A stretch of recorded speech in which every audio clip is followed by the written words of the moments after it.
Our guest today is Paul Gianneschi. He is the founder of and CEO of Hatch Medical. He's also a member of Angel Lounge. He is an active angel investor aimed at building wealth, and he's also developed other income streams, to cover his lifestyle. The rules that we're going to have for this conversation I'm going to have with Paul as we're talking, if you have questions, please submit them to the chat. And if you'd like to share after we get to the end of this and I open it up for questions, then just write share in there and we'll be sure to call on you. I've got Chris Nedza. He's going to moderate the chat, and he's going to be the person that'll be calling on you when I open it for questions. So we'll go through. Those will be the first people we call on, and then what we'll do is open it up to everybody else after that. So those are our rules. Paul, thanks for taking the time to join us today. You bet. Thanks, Charlie. Glad to be here. All right. It's great for you to be here. Where are you, at the beach now? I am.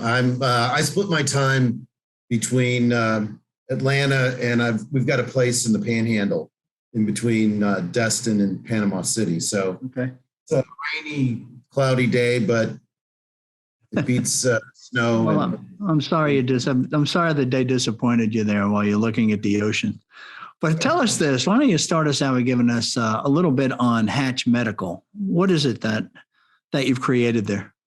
Sure. And some of the audience members know the story probably as well as I do. Guys like Ashley and Bill Midget or Midget. Sorry, Bill. I still keep going back to the bar days and how we refer to it. But yeah, I've been in the medical device business now for over 30 plus years.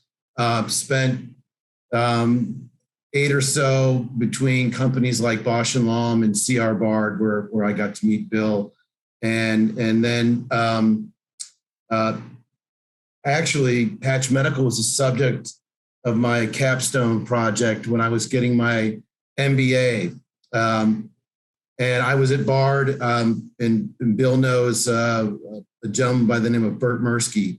And so I was reporting directly to Bert, the president of our division. And, I was young and cocky way back when. And, he said, what do you want to do with your career? And, without blinking, I said, I want your job. And he said, great. You got to come inside. I was a regional sales manager at the time. And he said, you got to learn the business from the inside. So what was his job? What was that? What was his job? Bert was the president of the division of Bard that I worked for at the time. Okay. And so I took I think it was, a pretty significant pay cut to come inside in a marketing role. And then Bert, once I got there, he said, look, now that you're here, you need to get your MBA. And I wasn't particularly excited about doing that, but I ended up doing it. And lo and behold, Hatch Medical was the subject of my final research project. And a year later, I left Bard to pursue Hatch on a full-time basis. So how did you come up with this idea of Hatch, and what is it? So working in at Bard at the time, a lot of times we were approached by physician inventors with early stage ideas. And so I was on the team that was tasked with looking at them. And so many of them were so early. They're good ideas, but the risk profile for a bigger medical device company, for those of you who don't know, Bard was acquired by Becton Dickinson a few years back in a pretty significant deal.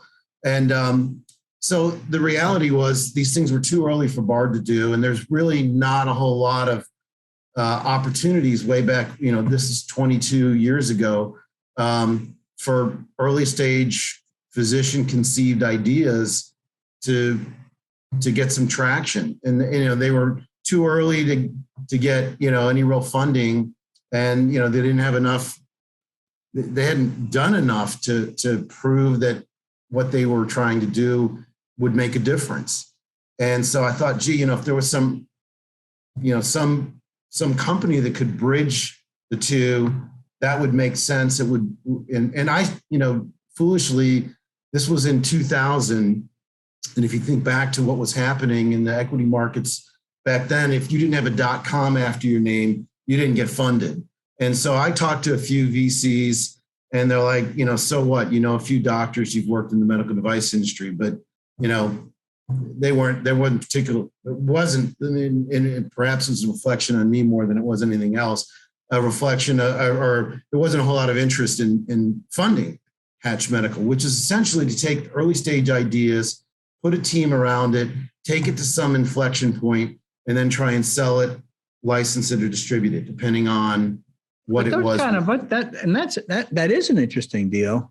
And it's sort of, we had incubators during the .com, that were what I call cash out incubators. All right. Meaning that you had to put money in, and then the promise was things are going to get flipped for some ridiculous amount of money in 3 years. But, they had to raise funding in order for those guys to eat. Right. So my question for you is like, what was your cash flow model? I mean, how did it make sense? I mean, I don't know. I mean, it doesn't sound like you had some sort of cash out. You were a corporate guy. You were making good money, but you must, unless you got a lot of money from your family, how did you live? No, it's funny. Well, my wife is very patient, and she's also an attorney.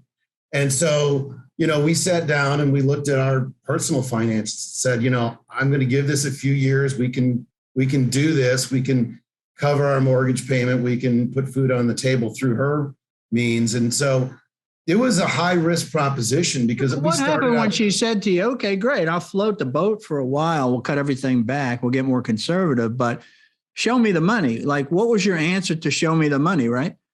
Well, it was showing progress. I can remember within the first year, we probably had more projects that we were working on than the division of BARD that I was working on at that particular time. And I see Bill picked his head up and look, but yeah, I mean, it was, but again, the way our model was essentially to share risk. So to my point was, we didn't have a lot of cash in the bank, right? So it was, how do we do this? And so I guess what did Thomas Edison rather, the necessity is the mother of invention. So, we didn't have money. So how do we do this? So I came up with a unique business model where essentially, if you look in the medical device industry, there are a lot of mom and pop OEM manufacturers, small companies. They have resources, but they live and die by their work with these big companies. So if a big company decides, hey, you are a great manufacturer for us, but if we can move this in-house, or move it to some other country to manufacture, we can save a bunch of money. And all of a sudden, they've got a hole on their manufacturing floor where they used to produce these products for one of the bigger companies. They also have a hole in their bottom, in their income statement, because that product line has moved away. So the thought process is, if we can get to some of these mom and pops that have resources, engineering, manufacturing capabilities, and expertise in certain areas, we went in essentially and created partnerships in a virtual model where they got equity or the rights to manufacture as well for some period of time, certain number of units, whatever it was, so that they could see that, hey, no one was going to take this away from them. And if we were successful, then someone would, if they acquired it, they would have equity. How did you get paid? I had equity, strictly equity in the deals. No, you didn't. No one was paying you any fees for anything. Occasionally, we did a little bit of consulting, but nothing to speak of. No. So we got lucky. I mean, I'm not going to sit here and tell you we did. Tell me about the luck side then. What was the luck side you got lucky? Our first project. Because when you told your wife you were going to quit your corporate job and you're going to do this, she didn't feel lucky. Tell me when she felt lucky. So 2 years in, we had shown some great progress and developed. I had some really smart friends. I'm a great guy that holds the clipboard, but I'm if I'm the smartest guy in the room, then you're in the wrong room. So it's lots of other people who get credit for developing technology, and I just was, essentially, brought people together. And essentially, what it entailed was we saw an opportunity. We brought in some partners. We developed the technology to a certain point. We had an engineering partner and manufacturing partner. We had performed some animal feasibility studies and all that's very high value that you brought. So you brought the whole team together to somebody who had a medical device idea, right? So you can you took it from idea to commercialization with this team that you've added. That's high value. All right. When did you first see money coming in versus the money just going out? We licensed our first technology 2 years in. And you did? Okay. Yeah. So we saw some, milestone money, and then our partner got the product to market in less than a year, because we had done a lot, to get it there. They helped us on the regulatory side. And then we negotiated when I look back, a ridiculously high royalty rate. We were as high, we were in the 30%, and as low as 20. Well, if you're not a smart guy, you're an aggressive guy. That was good. All right. I don't think I'd have the nerve to ask for that kind of royalty. But listen, Paul, I want to get to something. I want to get to the sourcing side of this thing. Yeah, Let's go back to this. I see the business model. I see what you were doing. Tell me how you established this thing. Tell me how you got your first deal. How did the medical device guys, how did they know to come to you? Back when? I'm talking 20 years ago here. Okay. Yeah, sure. So it's going to trade shows, shaking hands and kissing babies. This is what it's about. We got to know people working when you're at a company like, then Bard, now Becton Dickinson.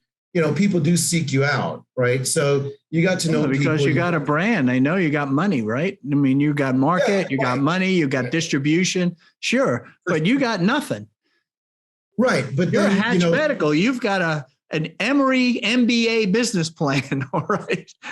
That's why I'm asking. It was Mercer. It was Mercer University. I'm going to. Oh, it was Mercer. Okay. Credit, because I was going to go to Emory, and Bard wouldn't pay for Emory. It was too expensive. They wanted you to get an MBA, but not that good of an MBA. Is that what they said? We believe in advanced degrees, but not pedigrees. They knew after a year. So anyway, and if it's funny, if I had gone to Emory, I probably would not have started Hatch Medical.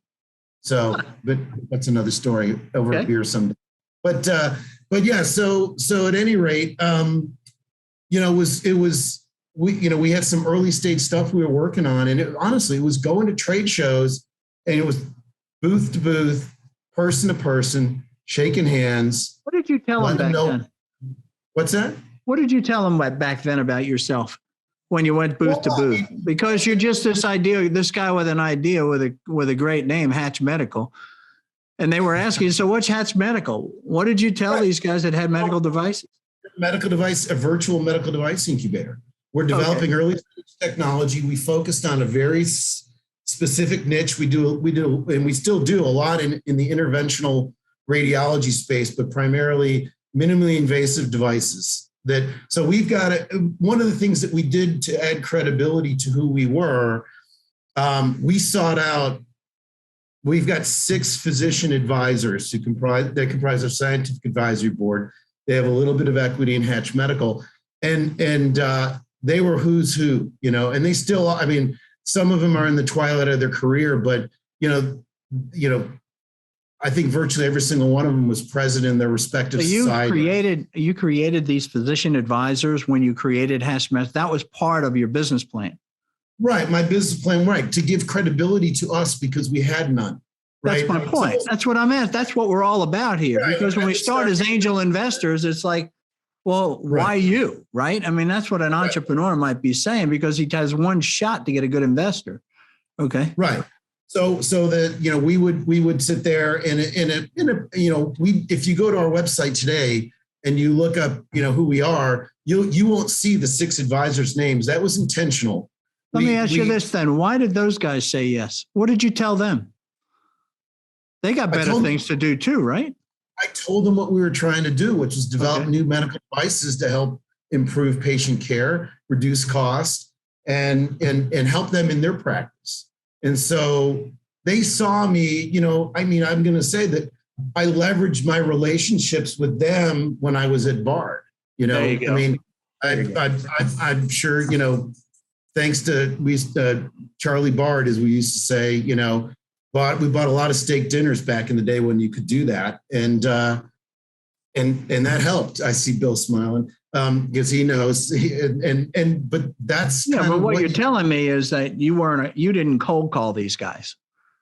No, they knew who I was. They knew who you were. They said this. You had credibility. They knew you were pretty good. You knew everybody in the industry, and now you were starting this new thing called Hatch Medical, and you needed their help. Yeah, I wanted their help, and they saw it as an opportunity to be involved in some things that they might otherwise be involved in. And the benefit to them would be that they would stay active. It would give them a new platform, and they might have an opportunity to invest in new things. Yeah, and they've got a little bit of equity, and we probably paid college educations for their kids over the years, and so that's worked out, I think, reasonably well for them too. All right. So that first deal, do you remember the first deal? Yeah, for sure. What was it? What kind of device was it? It was a foreign body retrieval device. I knew that. So where did it come from? How did that guy find you?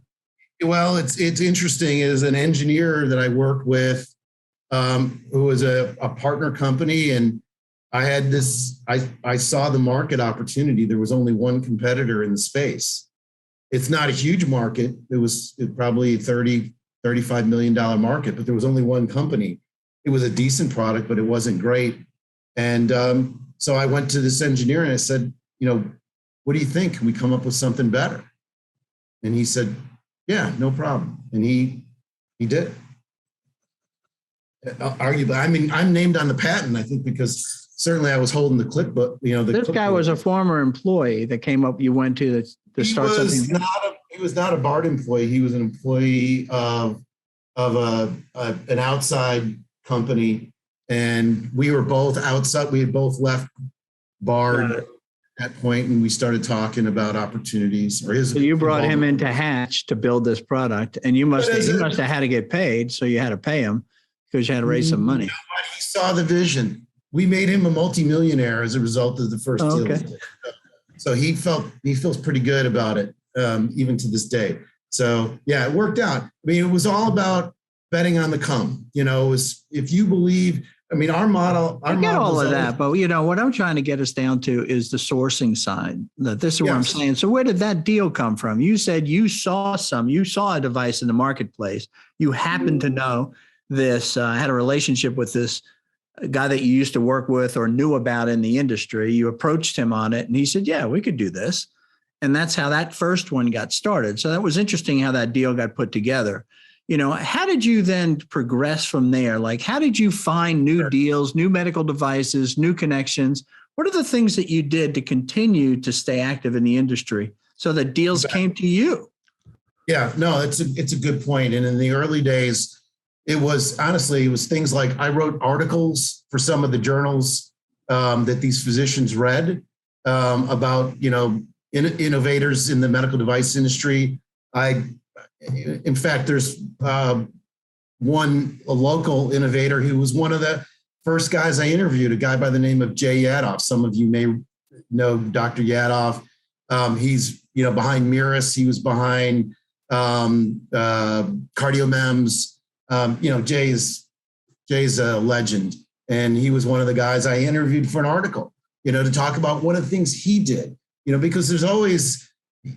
Every single physician that you speak to, they're always in there. If you ask them, every single time they're in a case, there's something that they're like, gee, I wish I had something that could do, you pick the topic, right? X, Y, or Z. And so they always are thinking. And so the whole point was, hey, if you've got that idea, come to Hatch Medical and we can help you. And so we do, and our model for them is there's no risk to them. It doesn't cost them a nickel for us to take a look at it. We've got IP attorneys who are partners with us now, who work on a risk sharing basis, who get equity in deals.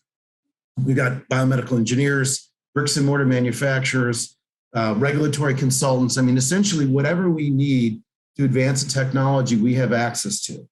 And so we can take it, and generally we take it to some inflection point.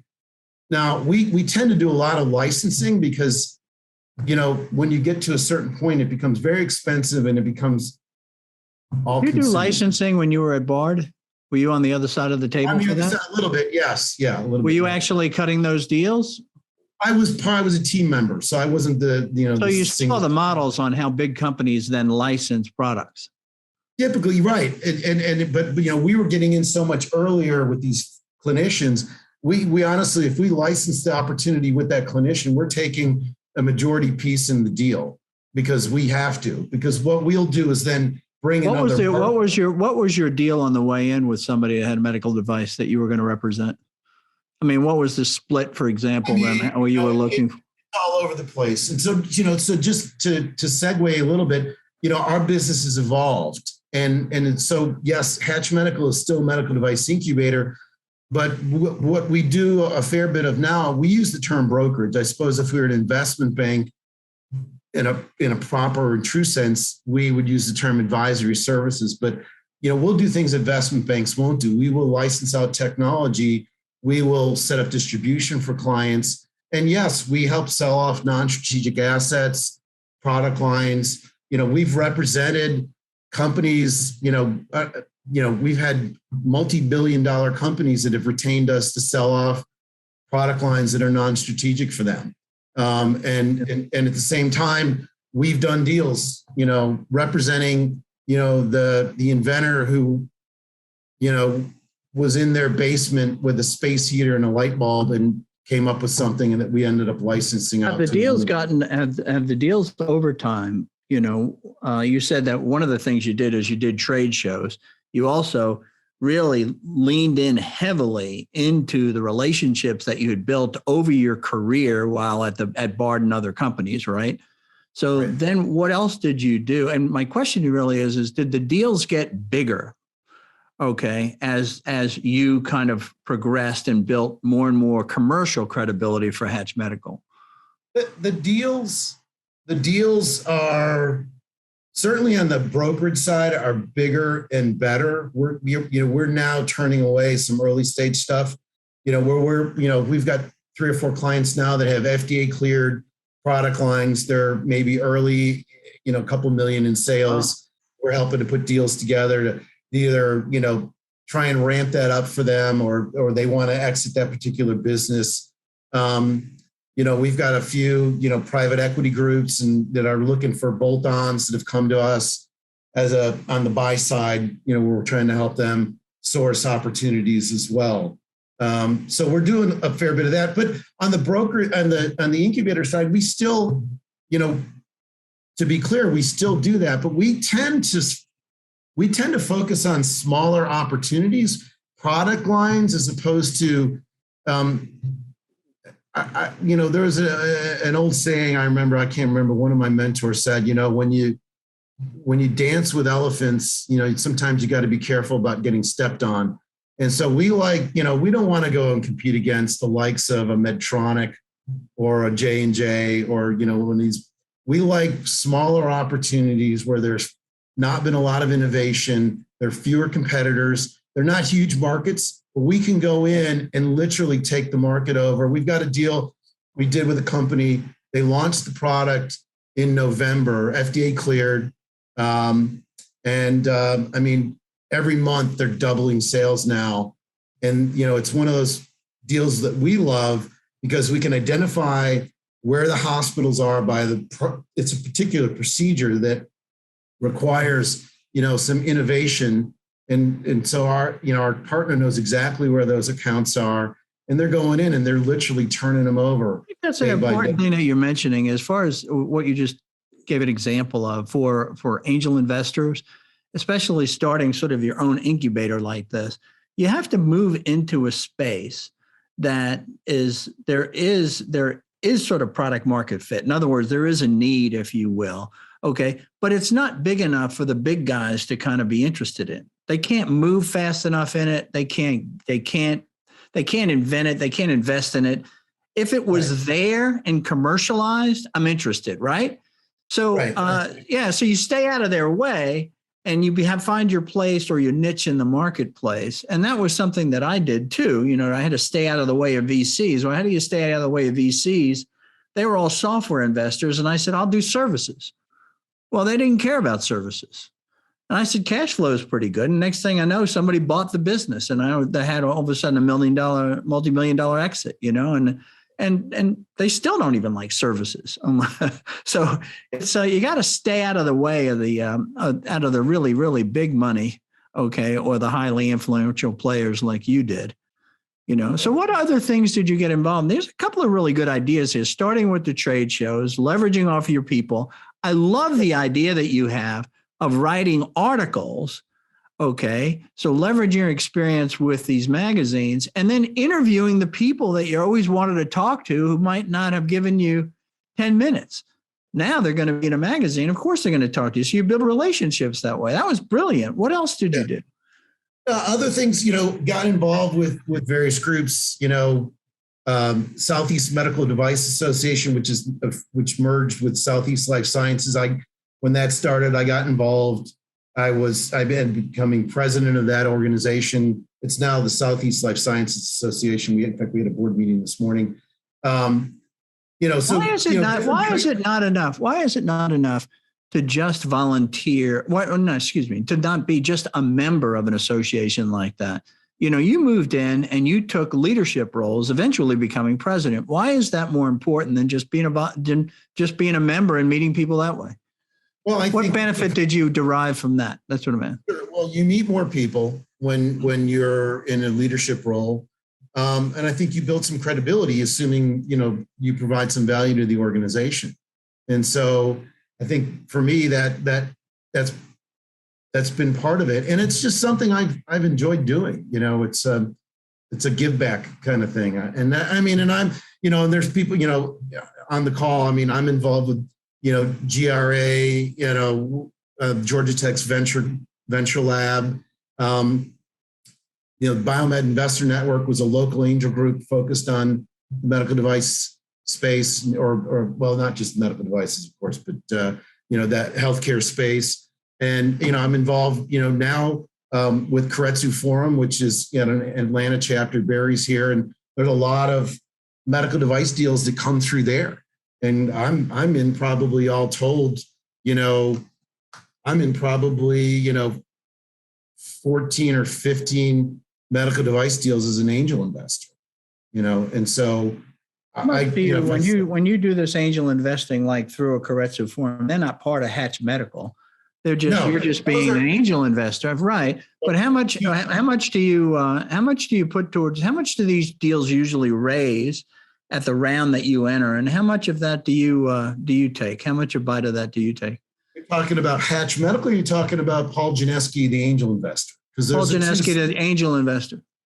I'm not. I'm in on the terms that if it's a Keiretsu deal, they're going to negotiate terms, which quite frankly are better than I could, given the investments that I make. I'm not coming in, with 7-figure investments in these things. Okay. I'm much smaller.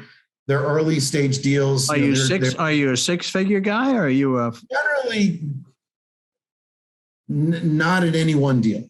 Generally not. I'm in the 25 to 50K. Okay, that's all I'm asking. Okay, that's good. Yeah. And then you do follow-ons for people that have momentum. Well, exactly. Because a lot of times these are seed deals where we're seeing them. Sometimes Series A, and then I'm in a couple that have graduated now to they've done Series Bs with VCs. And so I'm seeing, granted, I haven't made a nickel in any of those, or at least some of those anyway, but they're 3x of what I got into it for. So, the VCs getting into it at that point, they're thinking they're going to obviously do a lot better than that. And those are the deals that they pay for everything else, so.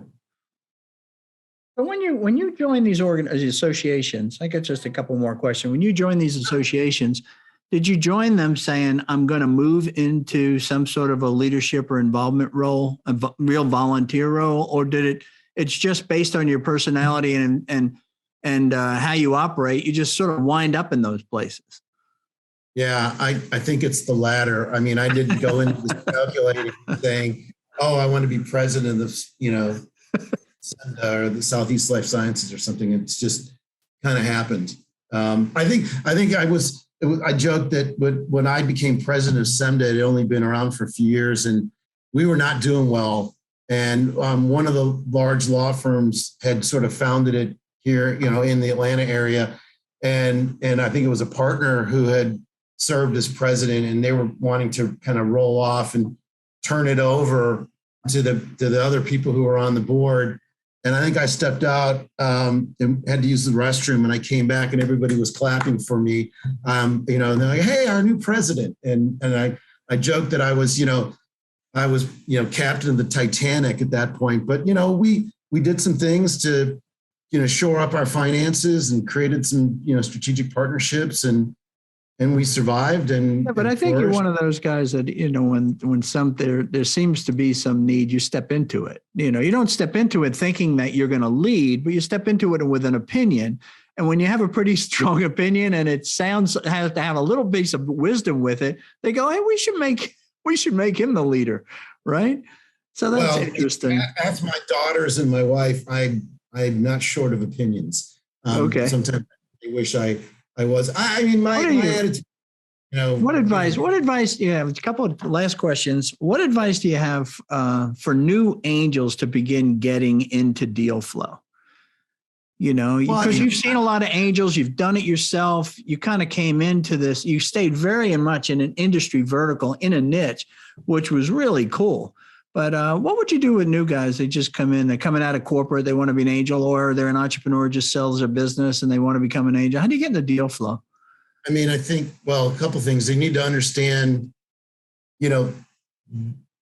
angel investing. I mean, I made some dumb mistakes early on before I really knew what I was doing. And I'm not sure I even still know what I'm doing, but I'm learning every day, which is important. And I think I would suggest getting involved with an angel group where you can learn from your members and learn, depending on which group, I'm not going to plug any one in particular, but some are better than others at helping to educate the members, and then you learn a lot. And I have learned a lot in the process.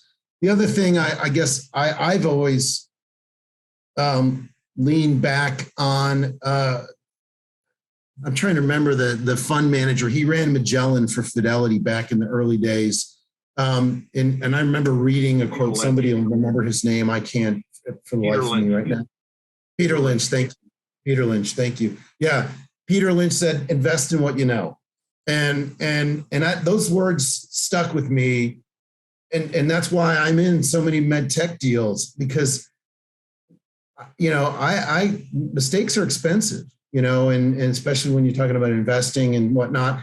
And it doesn't mean that I'm not here to say that I don't make mistakes, but you're less likely to make mistakes, right? If you invest in the areas, and I imagine if you were to pull, everyone here on this call who's been in the, angel investing space or who's had success in whatever industry they're in, it's because they focused on what they understand and what they know. Yeah. And I mean, you're less likely to make mistakes, I think, in that regard. Absolutely. One last question. This is a harder one. Okay. And that is, what advice do you have for us angels who may have, because of this pandemic, have fallen out of the deal flow? How do you re-engage?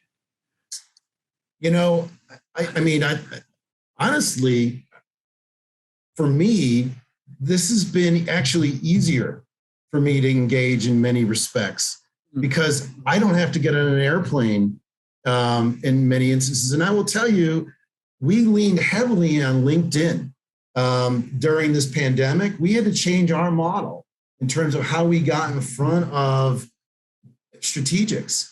And we mine LinkedIn, on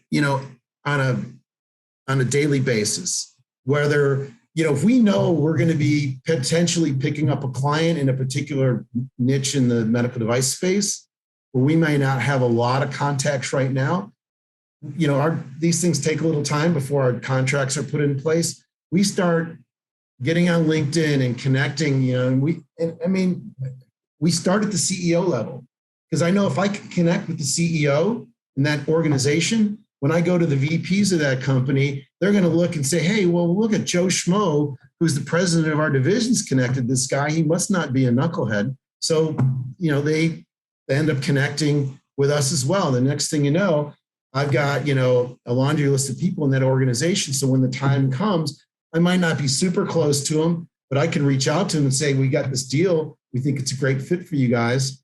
So deal flow comes from contacts, staying in touch, getting involved, putting yourself out there. That's my opinion. As I said earlier. But I think that's interesting. So we always think as angel investors, we're waiting for the deal flow to come to us, the deals to come to us, if you will, right? I've got money, they're going to find me. What you're saying is you're doing what some of these VCs, what VCs and private equity firms are doing. You say, look, if you're really active in this and your network isn't quite there at this point, or you have to restart it, get on LinkedIn, find what you're interested in, and just start contacting these people and tell them you do have money and you are interested and you are experienced, right? Here's a pro tip. You may or may not want to use this one, but in your LinkedIn profile, if you put angel investor, that's all you need to do.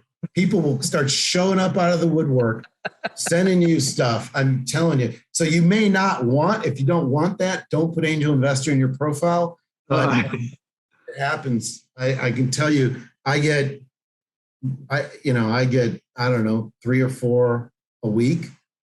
People looking for money, looking for, Oh, absolutely. I don't know. Is it people that actually are interested in have med devices, or is it like all over the board? Some, the ones that have med devices, I will make referrals to, the angel group that I'm involved in, because they go through a process, and I basically, because I don't know them, I'm like, if you get vetted, then I'll take a look at you, That's great. And other people, I just say, But then once again, what you're saying is important. If you're an expert in a particular area, and that's where your contacts and credibility are, it's easier to vet those deals, even because you even know the people that you can trust to vet the deals. When it's people come to you that are strangers and you don't, and it's from all over, and I'm basically opportunistic, you don't know what you're getting yourself into. Hey, listen, Great. Paul, I really appreciate this. This has been really helpful. I want to open it up for questions to everyone. I haven't seen anybody put anything in the chat. I will say that Chris Netzer, you saw that his mother is in the hospital, and she's 81, and she's doing very, very poorly with sepsis after 3 weeks. So I think she's on a downward stroke. So if you pray for her, think good thoughts, whatever you do. But Chris had to take off. So let's just open it up. Anybody got questions here? So we got Charlie. I sent Paul a question. So how would you approve SEMDA/Southeast Life Sciences if you were running it today? Because I have a lot of criticism. What's the question again? How would you improve the Southeast Life Sciences group if you were running it today as president? Okay.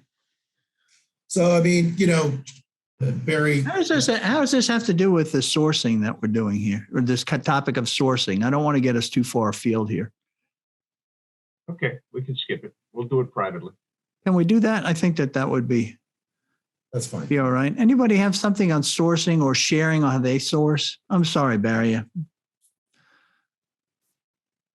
Come on. Paul, let me ask Paul. Where's Paul? Where's Eiffel Dano? He's still on? Did everybody leave? What happened? He's there. He's company. Paul's there. He's just on mute. Okay. Where are you, Paul? He's got a friend in his office too. Hey, Paul. Hey, he's looking at the screen, but he's not doing anything.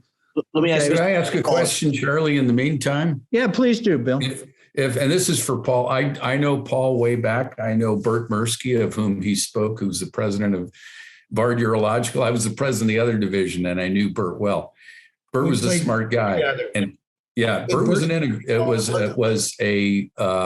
entrepreneur in a large company. But Paul, the question is about timing. You work with a lot of early stage companies in medical devices. You work with a lot of large players who acquire technologies. What do you tell the smaller companies? When do you think they're ready to engage a Medtronic or a J&J? At what point? What have they taken the product to? What bridges have they crossed? When are they ready to sit down at a table with a big player? Obviously for an exit. Yeah, no, that's a great question, Bill. And it's something that, we had these kind of conversations with clients of ours on the brokerage side. The big company, everybody knows who the big companies are, right? So everybody knows who the Medtronics and the J&Js are. They want to see, they're risk averse. They want to see, substantial revenue, and it's got to be in an area that makes sense for them. The bigger companies, it's got to move the needle. It's so, if it's not over $100 million, they won't even, if the opportunity isn't over $100 million, they won't even look at it.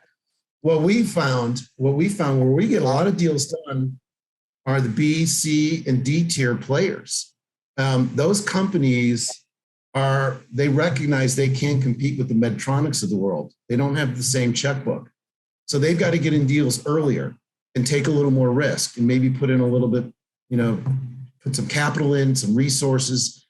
And that's where we've had success for small clients who don't have revenue. We got a term sheet beginning of the year for a company, and they've got less than $1 million in sales. And COVID has, complicated their ability to gain traction in the marketplace.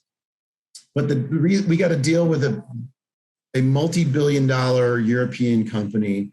And what they see is the opportunity to, because it is FDA cleared, to drop it in one of their divisions, and it instantly, just because it goes into their sales force, they're going to be able to, they're going to get traction. And some of this particular product line is actually a kit component for some of the things that they're already selling.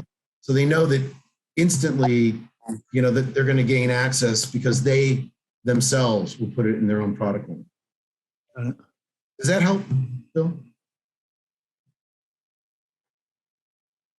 Bill's muted too. Oh, sorry, I was on mute. Absolutely, it does, because I know with Hatch Medical, you've got a terrific reputation for not only helping a company optimize their technology, gain customers, get traction, gain credibility, but also preparing them for that next step, whatever it may be. And it's an interesting perspective to have. So many people in this community are either on one side or the other, and it's a real bridge. And there aren't many companies that are highly successful at that. So I guess I'm saying, great job at, playing both sides of the street there. Thanks, Bill. It's funny. My business partner, who's one of your Canadian brethren, laughs at me, a little bit, because I'll talk to anybody.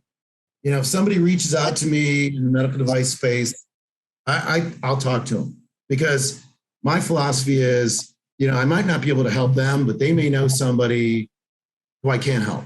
Or if I treat them well, they're going to tell somebody else, hey, you should give Paul a call. And there's a lot of, physicians and, who really just don't know where to go and what to do. And so, taking 15, 20, 30 minutes of my time. I think that's another thing, but that is another way to source, is you got to be out there and available. You got to help people. And because you just never know who you're talking to. So you're either establishing credibility for yourself or you're actually moving into new deals. Okay. That's really smart. Is Chris still on? Yeah. Chris Watson, you're kind of new to this angel investing, I believe, aren't you? Yes. Yeah. Have you made some angel investments? A small one, yes. You have. Okay. What do you pull from this? What did you learn saying, okay, I need to get better deal flow early. So I want to see the first look at deals so I can get the opportunity, right? You don't want to be the 10th person to see a deal that 9 passed on. So what did you pull from this? What's been valuable for you? Well, I really, my area of focus is also in the healthcare space. We have a few things we've done in the medical device space. So I, really appreciated Paul's comments and how, creative he was in his approach to that. I'm not quite to that point where I'm ready to start, quite as aggressively as a Hatch Medical, but most of my interactions are very similar to his, where I started out, being out there, being a part of organizations, Tag Digital Health, all of those things, and really have followed a very similar path in getting to know the market for both my consulting business and the investment business. So I just really appreciated the similar paths and the lessons that he learned. That was really helpful for me to hear. So you leverage off of the people who know you. 100%. And I left the corporate world very similar to Paul and had built very solid, great relationships running business development, and was COO of a company called Brightree that was here. And so I leveraged my role there to go out and build those relationships even further as an independent and a potential investor. That's helpful. Thanks. I was wondering, Glenn, anybody else have a question that they want to address or something to share on how they did sourcing, how you did sourcing? I see Bachman is on here. Glenn Bachman? I am here. Yeah. Well, how did you get started? You started doing angel investing. I think you started around the same time I did, about 30 years ago, didn't you? Yeah, it's been a while. Yeah. So do you remember how you got started and how you kind of kept it going? I went through a couple of iterations. After my first exit, my model was I would look for a B2B recurring revenue software type business to put money into and be actively involved. I didn't want to be a passive investor. And initially I would be part of the team full time. And then I iterated. How did you find them? Did they find you or you find them? I've just networked a lot, and, the better deals typically were referred in. It was just really being out there and networking. There wasn't. Here's my question though, Glenn, is how did somebody know to refer the deal to you? See, why did you come to mind? Just because you're an angel investor, that doesn't mean people are going to refer them to you. So you had something, there was something that stuck with people that said, I see this deal, you should talk to Glenn. Right. I would put in a 6-figure check and I would be actively involved to help fill a niche.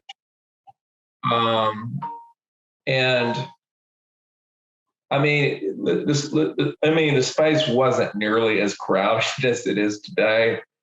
But you're kind of asking what my differentiator was. I think it was I was an active angel.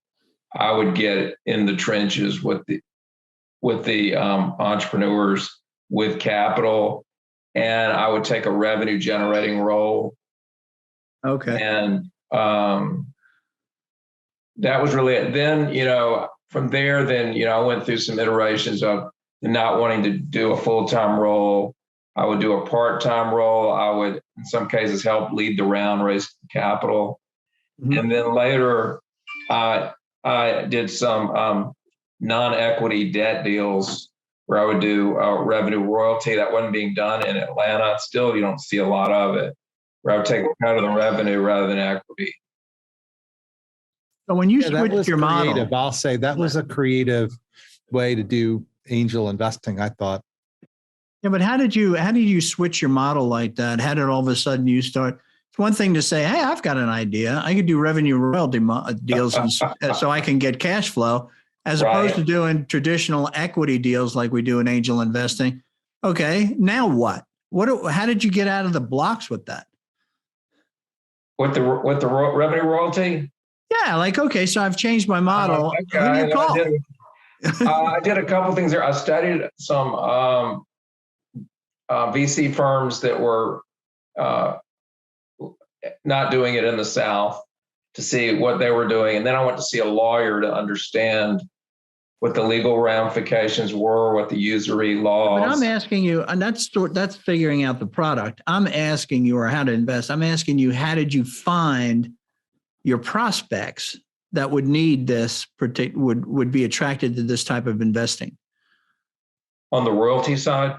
Yeah. How did you find those people? You changed your model. Now you're a different guy. Well, I had a certain criteria which required greater revenue traction for the royalty to make sense. So my bar went up as far as what the revenues had to be. And then I would look for deals that fit the profile, and I'd reach out to the entrepreneur. These had better revenue traction. And I had a very differentiated value proposition that was kind of fascinating to some of them. Yeah. So you would actually, so that you knew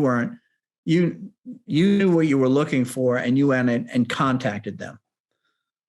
And so I remember I went to this, you remember, of course, Angel Lounge was connected with Startup Lounge, right? I went to a Startup Lounge meeting once, and I think I was doing the revenue royalty model.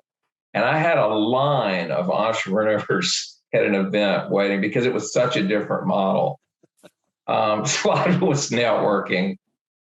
How did they know to get in your line? That's what I'm asking. What I did was I looked at who was coming and I sent them an intro email. Oh, good for you. Yeah. Okay. So you have to be out there. You have to make yourself known. Yeah. Oh, absolutely. You got to make yourself known. Yeah. And Mike Dowd, you came out of where were you? Where were you working before you went into angel investing? I forgot. So I had my own e-commerce company, CPO Commerce. Yeah. And then you decide, I'm getting into this. And how did you get started so that people knew what you were doing and people knew to come to you or refer people to you? At first I was working full time still. So I didn't really have the time to, I was just doing investing on the side, and I really just followed other angel investors. Yeah. And, these are people that had invested in my deal. And I knew were very active. So I would always meet with the CEO, but I was really just following other people. And then once I left, doing that, I, just started networking, calling people, taking people to breakfast, lunch, spending time at ATDC. And I think probably the big turning point was, and several people, I think, on this call invested with me, we put together a syndicate to go to Venture Atlanta. And we invested in 6 deals at Venture Atlanta, because Venture Atlanta, most of the companies there are looking for larger checks. They're not looking for angel money. So by pooling our money together, we were able to write, $250,000 checks into some of those Venture Atlanta companies. And that proved to be just a real kind of jumping off point for a lot of deal flow for me, just because of all the connections I made. I did think it's interesting as we need to start making deals. As we do deals and do investments, we become credible. And we would just look differently in the marketplace at that time. So more starts coming to us, which means more starts coming to us, right? It's that kind of activity. And then you become sharper, or we become sharper as to what really is our interest and where do we add value, right? Because we're not quite sure when we kind of come out of the ground. But one last question for anybody, or any more sharing, that'd be good. Charlie, one thing I should have mentioned, I didn't. Probably one of the best things I ever did. I co-chaired the screening committee with the Atlanta Tech Angels. So I saw every deal come through. I co-chaired it with Melanie Leith. You know who Melanie is. She worked with SIG. She's very bright. And I learned a lot from her. So I was well positioned to see a lot of deal flow. And then I was also a big believer in co-syndication deals with other angel groups or early stage VCs that would do a deal with ATA. And so I met a lot of deal people doing that, as well as watching the deal flow come in. Really good. Well, Paul, everybody, this has been fabulous. I think this has been highly informative as to how to do sourcing. I was talking to an old mentor of mine. He's 81 years old now, but he was the guy that bought Richard and I's first company that we started. And he was giving advice to somebody who was he came out of one of these research labs, government research labs, who had a product. He said, I don't know what to do. I got this great product and it should be commercialized. And Jim Porter said to him, he said, you need to just get out there. You need to start meeting people. You need to go to trade shows. You need to do this. And that's basically what we're just talking about here. You have to get out. You have to be known. You have to meet people, shake hands. You need to volunteer, join associations, volunteer for leadership and leadership roles, write articles, interview people. It's just be meaningful and be additive to the industry where you're investing.